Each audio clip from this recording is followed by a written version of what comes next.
great boy, actually. And I studied in Abia State. I went to a community secondary school in Ovim.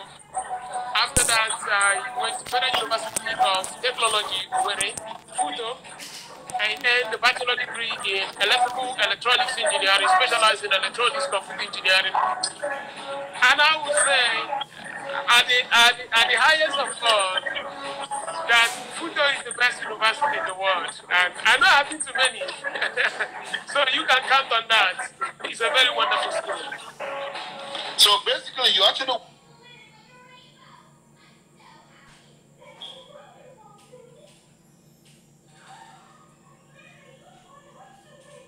Yeah, I went to a Ovim Community School. But I would say this, that the secondary school in my village is actually better than the federal government schools. Because if you live in Ovim, we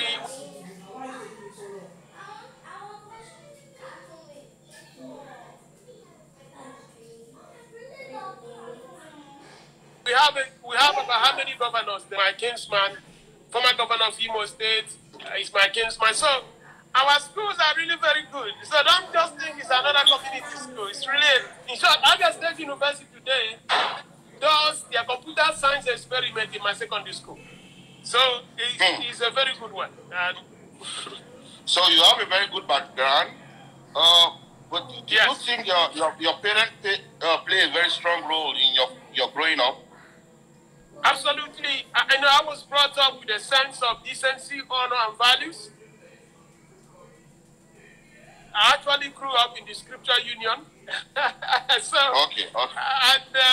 I grew up as a young man that I knew one thing, that if I do the right thing, irrespective of where I was coming from, that grace and mercy will see me to the mountaintop. So I'm a guy of faith, and I have always had this confidence that hard work can take you to any dimension or any level you desire to be. So where are you from in the east? I'm from Ovim, in a village in Abia State, just very close to Umuahia, about 35 minutes from Umuahia, the capital of Abia State. I'm from the same village as the former chief of army staff, Major Lieutenant General Ekekwe, and the former governor of Lagos State, Ndubuisi, and the former governor of Imo State, Major General Ekekwe. In short, in my village, you see most very, very important people. I'm from a very wonderful place. So from there you went to Futa. So how did you get Futo?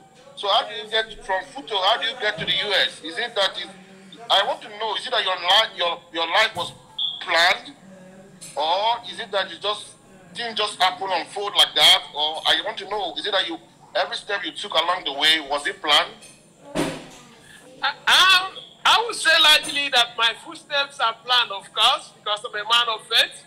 But however, nothing was really an accident in a way, because when I was finishing from Futo, I was the best graduating student in my class, and I had a job from Slumbeja. I had another job from the first CDMA company in Nigeria, Borders Telecoms.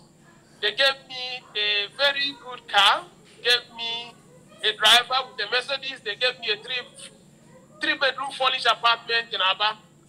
So I finished my class project in Futo on a Friday, and on Monday, I moved to a three-bedroom furnished apartment with a driver and a car.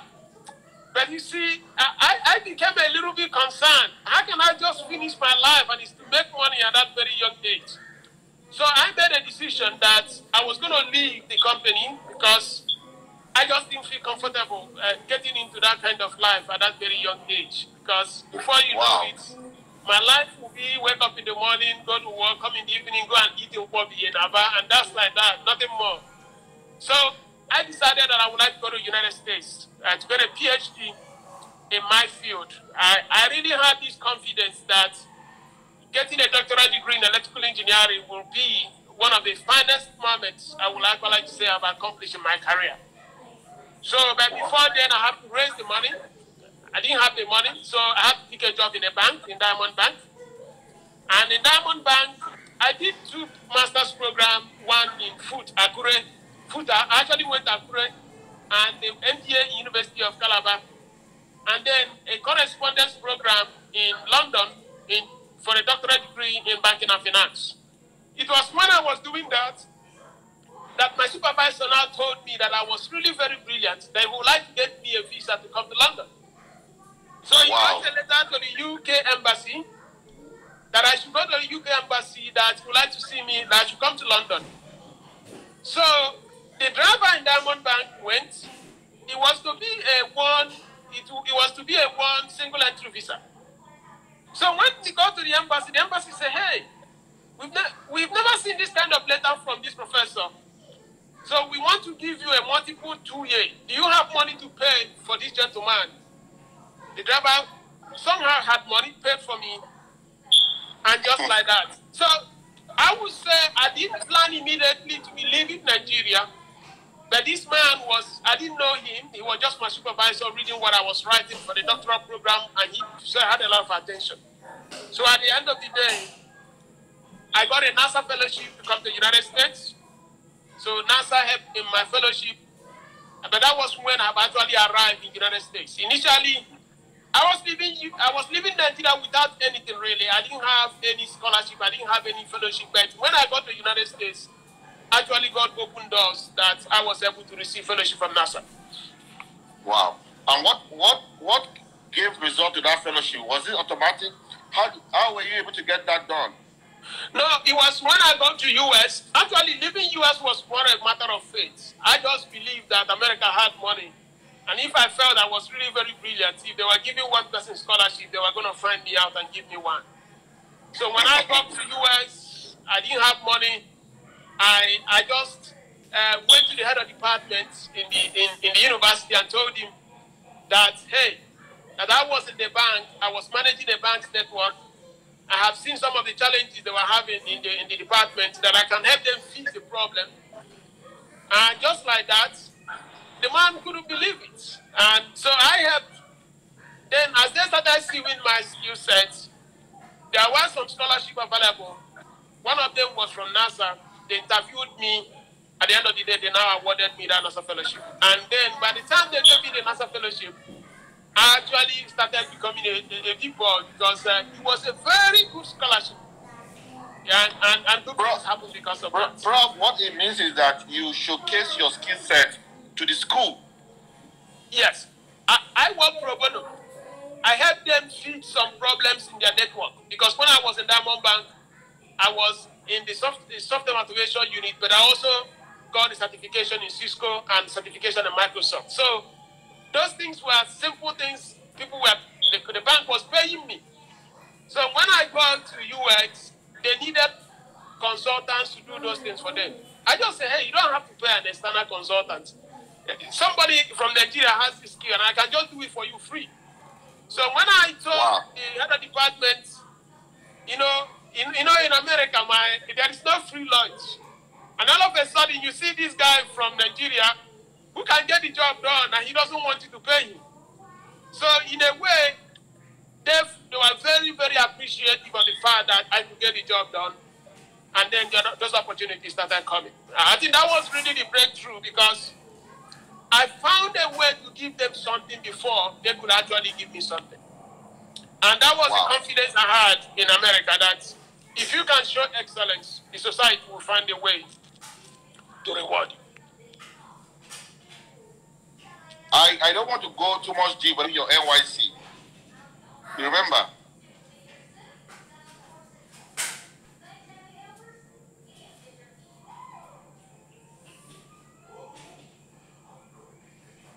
Yes. The money. I was in university. I had many job offers before I could finish, and there were also a lot of opportunities. And when I served in Jos, and when I was in Jos, one afternoon, there was a message from the NYC Secretariat. The director of NYC Secretariat at that time, her name is Dr. Mrs. Abasi. They sent for somebody that studied electrical engineering to come and to network their solution in the NYC Secretariat in Jos. So I went there. They said that they have been So I went there. They said that they have been waiting. I did my first federal government. And when I did that job, I bought a car. I actually imported a car from. And I made a lot of money. And, you know, but the worst part of it, you know,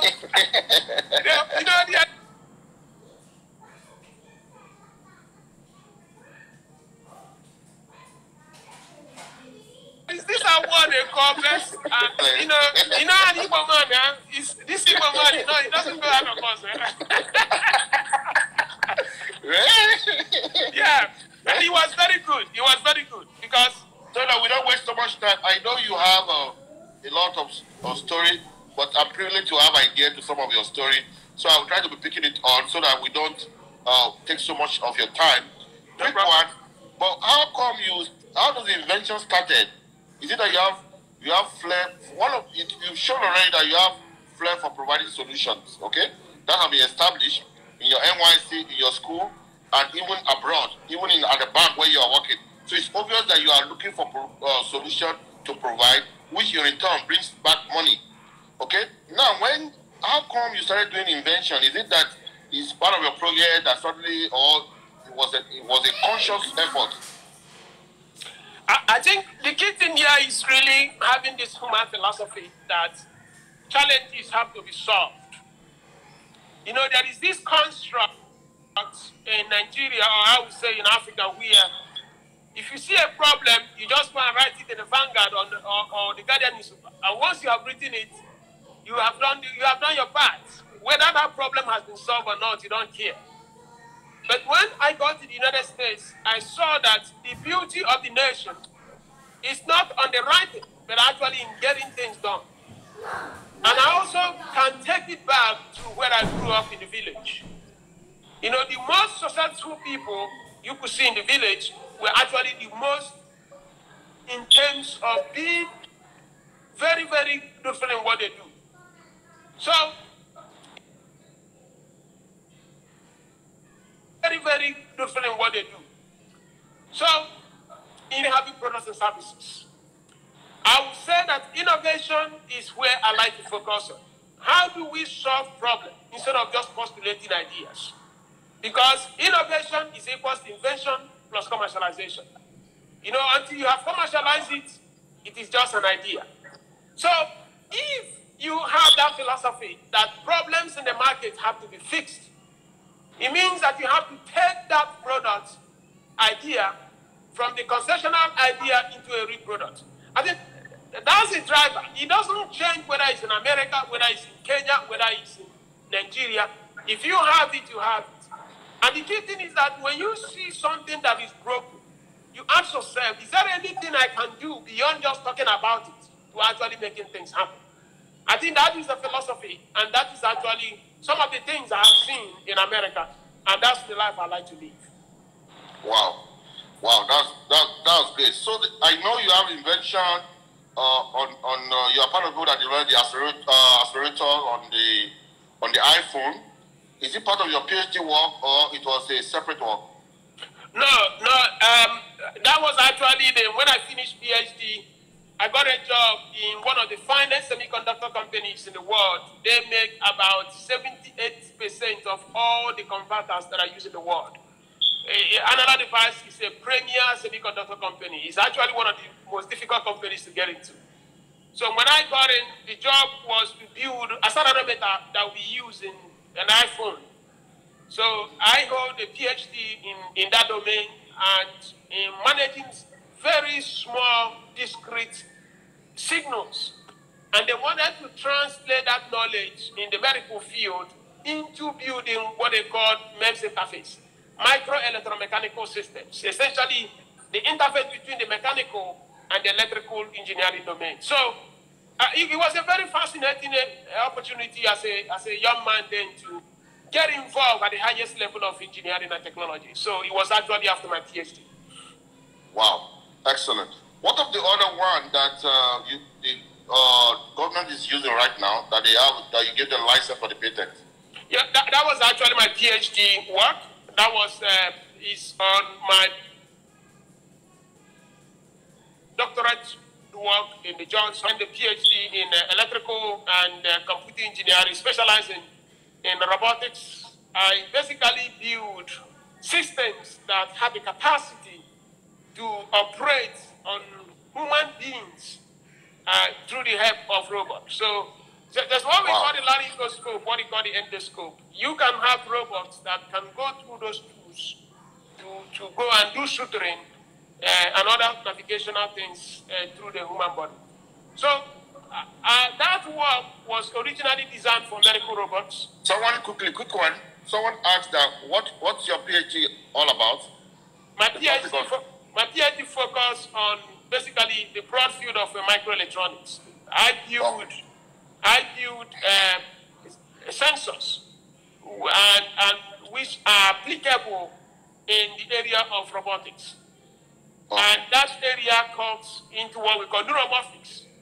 Neuromorphics is a special branch of electrical engineering that focuses on understanding human biology, understanding human anatomy, and then figuring out how you can translate that human being system into microprocessors in terms of silicon.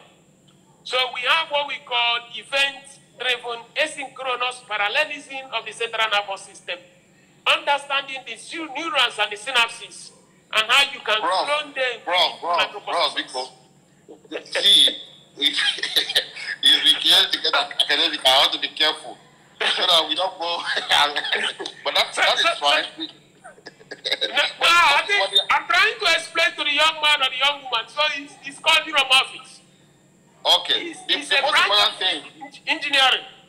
But we've gotten it. It's part of microbiology and all of this. The most important thing is that you'll be able to use this idea to provide value that is generating income. Maybe for you, for the school, for everything. Yes. There's a myth that is amazing about you. Okay? We have a lot of professors out there. They don't make money with their knowledge. We have a lot of professors out there. We have a lot of PhD holders. We have they have the title, they have the professor, but they don't generate, good income, not to be paid salary. Okay? How are you able to get this blend of being a good professor, being a good student, and to also become a good businessman?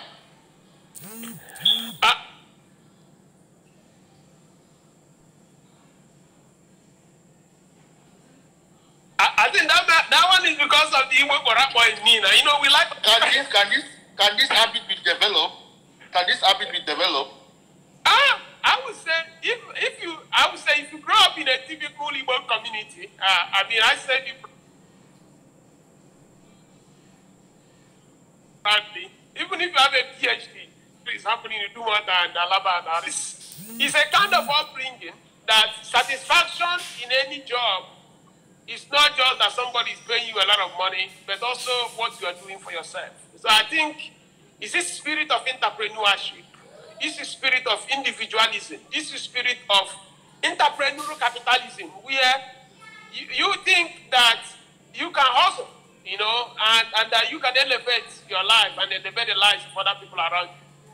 So it's not just about having knowledge and everything is in your head. It's more of how have you used that to help people. So I think growing up in Owerri and growing up in the village, we could see that not the most intelligent people may actually find success in life, but rather people that can actually take action. So you may have all the whole knowledge every morning, you just read newspaper and sleep. And the night, you read another newspaper and sleep. Nothing will change. So it's more of a philosophical movement of personal entrepreneurial capitalism, where you say, hey, I can improve my life, I can also improve the lives of people. This has nothing to do with money, I must say. It's just a way of life. Because if money is a factor, there are so many rich people in the world, by now they will not be working. It's like, if it's your way of life. So sometimes you don't make this decision because they're going to give you money. You just make this decision because that is your way of life. And I think So, that's the so very basically, if important I get you, Prof, you are basically saying that it's just having this entrepreneurial spirit. Being, as you're working, you have this consciousness that you have to think about how you can generate income to better your life and people around you. And Yes. the community at large. Not about just doing research for doing sake. So there's been conscious effort on making something from what you're doing. Income. Generating income. Giving value that can generate income. Am I right? Yeah, it's turning it into value. And that value could be defined in many ways. But in this case, it's helping people. Yes, improving the lives of others. It may not necessarily be me, because if it's for me, maybe one can just, in short, when I left the company, the industry to take a job as a professor, I took a pay cut. That's always the thing. You know, no university will pay you what they pay you in the industry. But there is also one advantage. If you work in the industry, just you making tons of money. But if you work in the university, you can now influence people.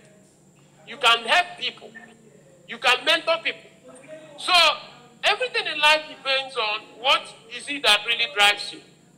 You know, there are people that work in Apple. Their lives are basically go to work, go back home, go to work, go back home. That's it. And they make tons of money. That's not the life they want to live. But somebody may say, I don't want to live that kind of life. I want to have an opportunity that I can go to primary school and teach for maybe every month, once in a month. You know, there are things that are beyond money that can give you satisfaction in life. That's the point I'm trying to make. Prof, do you think that your success is related to because you are very intelligent? Would you say that it's because you are a smart boy? I mean, I have to be very humble because I've seen more intelligent people and very smart people. You know, we are all village boys. But one thing I know. Do you think that it's because you are academically sound, because you're academically sound, that is what makes you achieve this much of success? I want to know because you know all of us are not that brilliant on that level. No. You know, the success in life from my own experience and also from my own understanding, it's not necessarily a question of being academically talented. I always tell my classmates when I was in Futo, I was not the brightest guy in class. But I was always the guy always topping the class because I work hard. In short, the brightest student when I got to Futo in our year 1, he dropped out in the second semester because he had a very lousy habit. By 9 a.m. he was still sleeping. But those days in Futo, if you don't go to class by 4 a.m., you will not stay in the front because there were no seats, especially the general studies class. So for you to attend the class starting at 8 o'clock, you need to be at least 6 a.m. waiting for the professor if you want to hear him. Because they used to use the loudspeaker or the public address system to speak those days. Prof, so I can say, from what you have said, it's about determination. Determination and discipline. Determination and discipline. Perseverance. It's not, I mean, you need to be smart to a level. But it's not a question of being a genius. Because you could be very smart, and if you don't have discipline, I'll give you an example, just a practical example. You may have 10 chapters to cover for an exam. And you say, okay, I have 10 chapters for this exam. So let me start planning a week before to review it. Another student will say, no, let me just wait for 24 hours to the exam. I will review the 10 chapters. He may be smarter, but he could get only maybe 7 chapters before he runs out of time. Whereas you, who may not be smarter, you have planned that you have to cover the 10 chapters. And by the time you get to the exam hall, you are prepared for the 10 chapters, whereas himself was only prepared for 7. At the end of the day, you may do better than you. So basically, discipline. Yeah, so that's the way I see life. It's not about being smart per se. It's the ability to organize yourself. You know, if you don't organize yourself very well, you could be very smart and you cannot accomplish anything. I have seen people with first class, people with very good grades all over. But they cannot manage their lives because they are not managing their time. You know, when a man or a woman can manage his or her time, he or she will find great success in life. That's what it is. So time management is key. Yes. Personal organization. No, Prof, now, if we have people out there that want to start, because I know you are part of a lot of startups in Africa and all over the world. I want to know, what would you advise for new people that are starting new businesses right now? They are starting new businesses.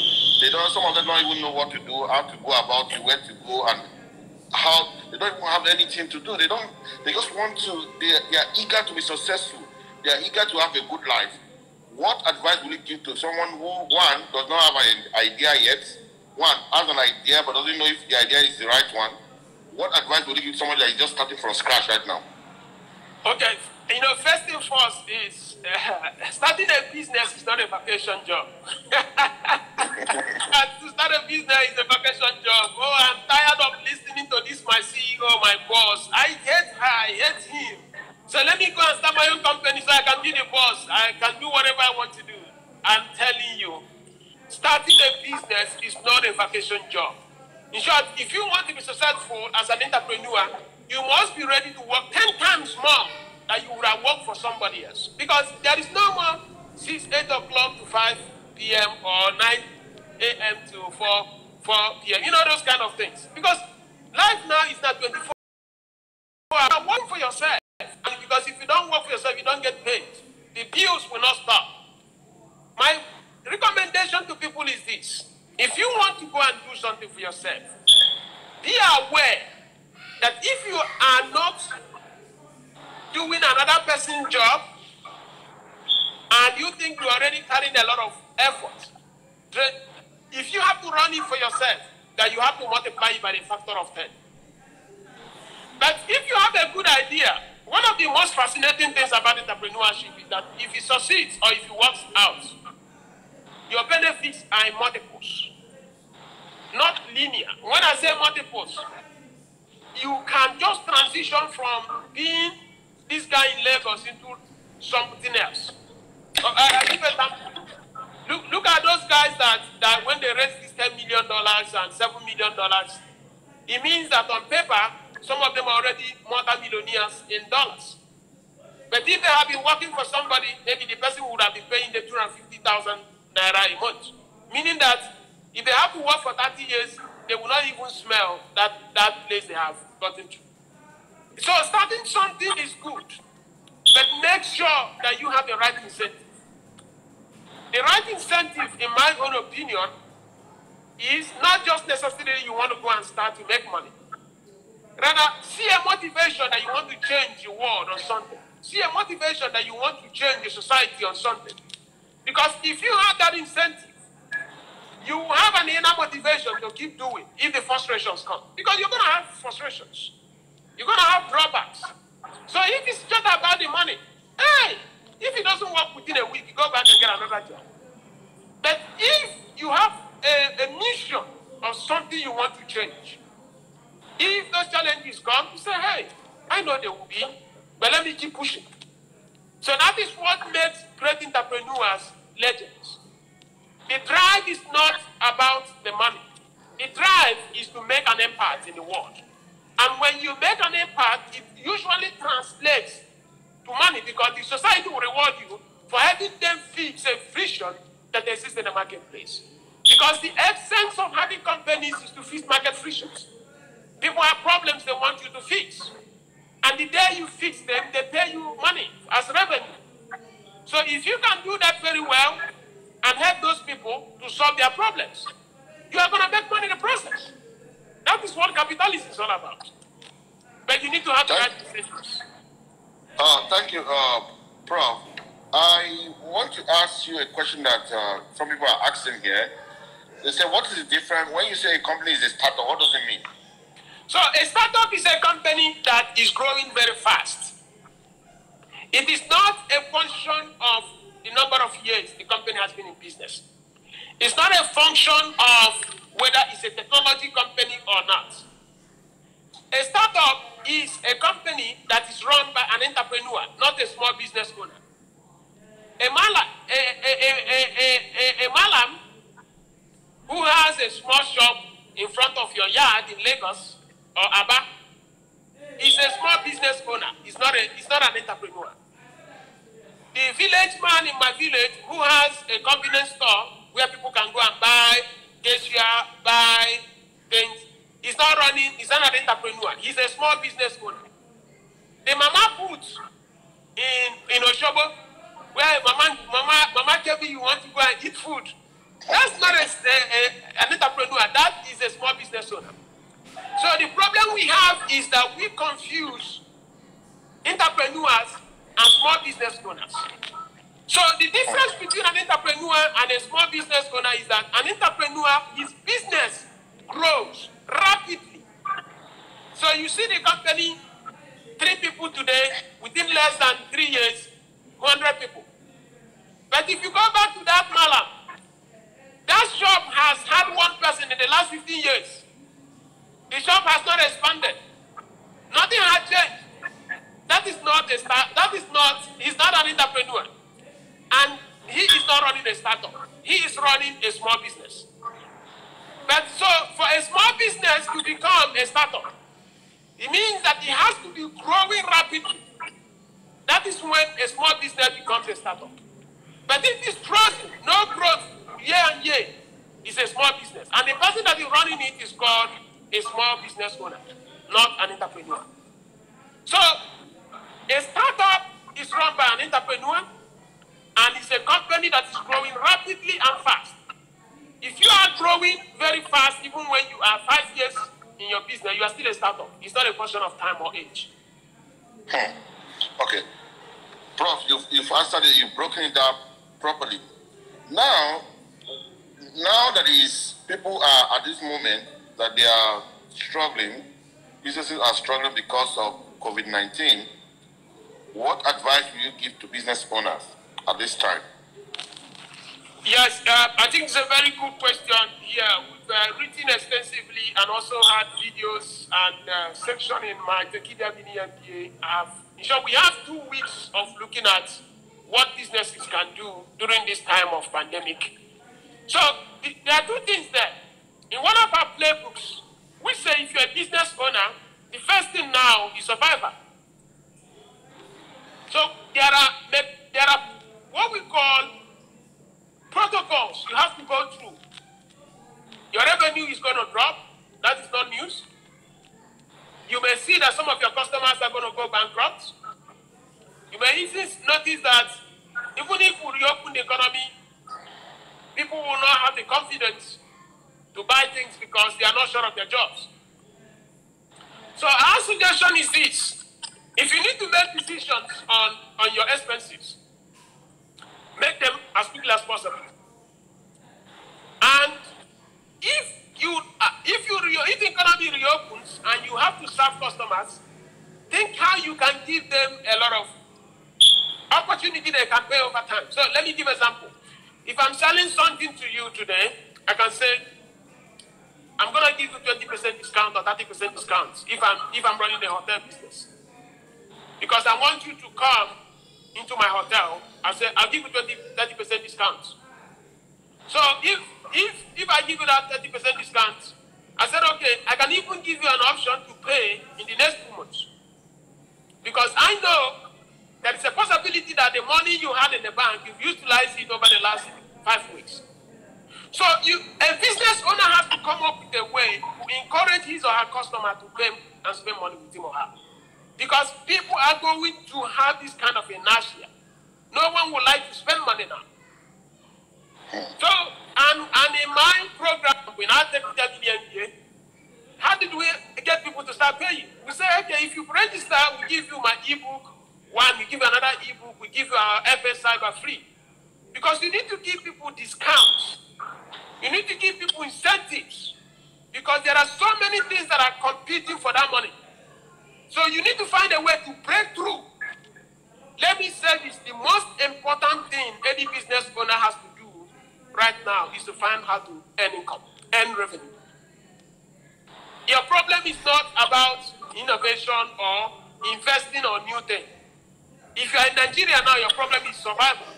Because if you cannot get any revenue right now, your business is in trouble. We already know so many companies in Lagos are gone. A young man told me that his company is shutting down today. Because the major contractor, their major customer, cancel their contract. And the company does not have an opportunity to go and look for another contract because of the lockdown. So everyone has to be laid off today. That's how bad it is. So growth, Growth,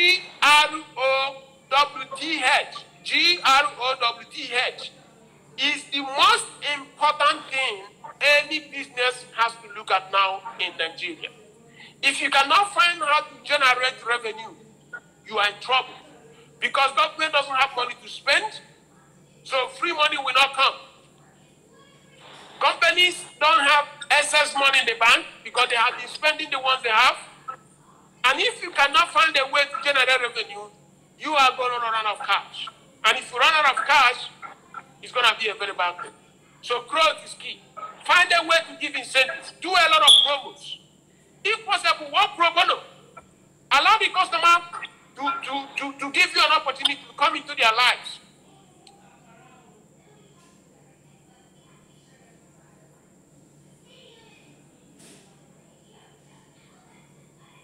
And from there, you start getting a word to our young people out there, because we're taking so much of your time, so that we can allow you go and continue your other endeavor. So, I want to give you a very good word for our young people out there that are admiring you and looking up to you. Please go ahead, please. Yes, so of course, it's always a privilege and honor to be asked to speak to our young people. And I always tell them that all of us went through the same phase. But one of the things I have learned when I was growing up is if you can find a way to have control of your life, when I say having control of your life, it means that you don't allow other people to influence you, especially your peers, in a way that can be very, very damaging. When I got into the bank in Lagos, after I made a mistake of getting money from NYC, going to buy a car, but when I got to the bank, I realized that was not necessarily the right thing to do. The most important thing for me then was to find a way to develop myself, acquire the necessary skills when that opportunity was there. So I started investing in myself. Investing in myself is like, if I develop these skills, there will be a time for me to monetize them. So if you're a young man or a young woman today, find a way to develop and acquire the right skills. If you acquire the right skills, this world or this society will figure out how they will pay you for those skills. The difficulty in life is you have the time now and you don't want to acquire those skills. All of a sudden, by the time you need to use those skills, you don't have them. You know, everything that you have done in university, I would say, great. But there are many more things in life than what they taught you in school. If you are a programmer and you've learned one program, but you see that another language is coming out very, very rapidly, and you don't have the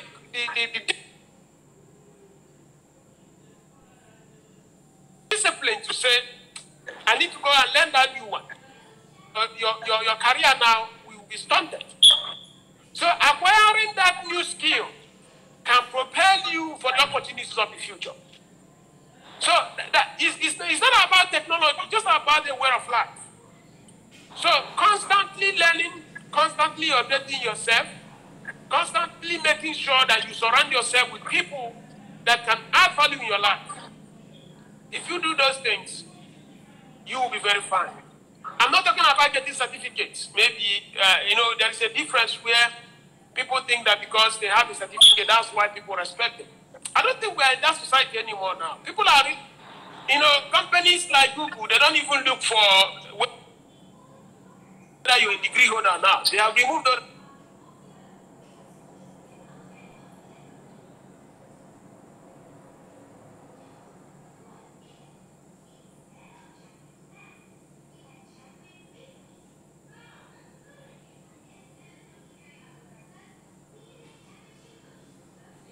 All we are living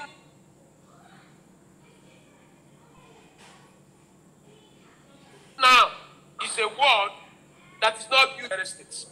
So at the end of the day, everyone is shopping for, and if you position yourself in that Branson, Bill Gates, influential people in the world, I understand them. Yeah, listen, I didn't know them in the village.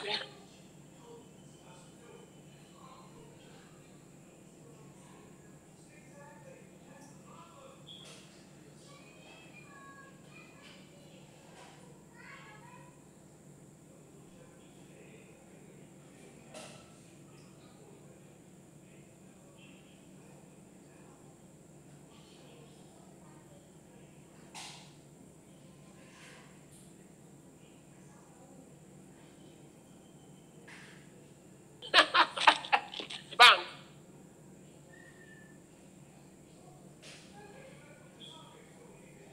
I said, we never even imagined that such a thing is possible. That's how you are going to rise. That's how people will recommend you. That's how people will like to stay around you. And that is how you continue climbing. That's what I can say right now. Thank you, Prof. You said so well. So we're still going to release Prof to go. He's on the other side. He's in the U.S. And now you can start. I'll be asking you some questions. As you are answering them, the best answer we will pick for live chat. We'll be giving out our grant. So we have to let Prof go now. Prof, thank you so much. Thank you for your love. Thank you for how you were able to make it. I know it's a sacrifice. We appreciate every bit of you. And keep up the good work. We love you. Take care, Prof. Thank you so much. My people, they say, I want to say good evening. And I miss Lagos, actually. And they stay blessed, people. And blessings. Bye-bye. Bye-bye. Bye.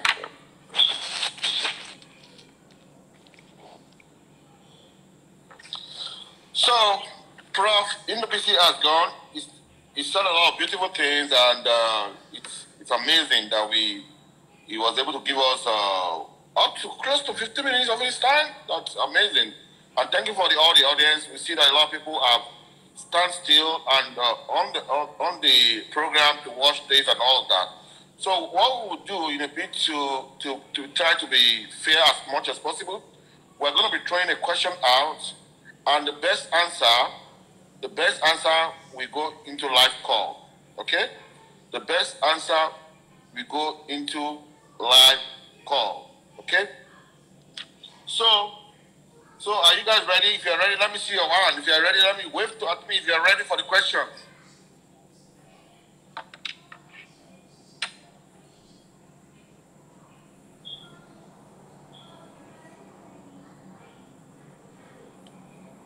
So I want to ask you, how did Prof got opportunity to be making money from everything that he has been doing?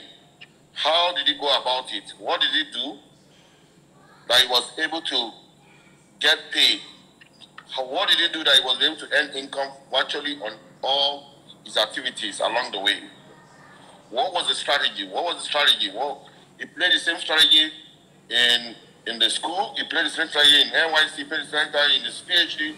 He played the same strategy when he got to the US in place of work. He played the same strategy, and he's still playing the same strategy today. So what is the strategy that Prof used all the time to get paid for his service? No. He communicates his invention. No.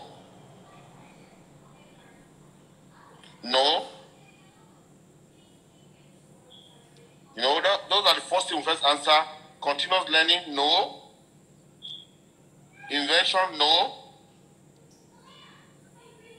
I'll keep. He complicates his invention, no. They say he got money through his knowledge and skills. Yes, that is a bit halfway. Somebody's almost there. He got knowledge through his knowledge, and somebody said, somebody said something that is very important. Let me see. He believes the challenge has to be solved. He believes the challenge has to be solved. Somebody said something. I want to pick the best. He was always providing solution to a problem. Yes, that's what he does, but how does he go about it?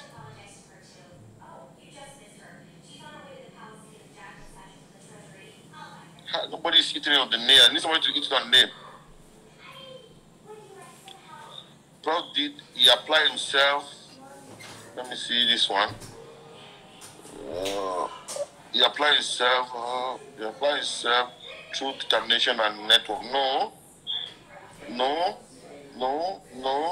He understood and built himself and dynamic. No. He said he commercialized his skills and yes, but how did he get? How did he get that? Anywhere he goes to, he end up making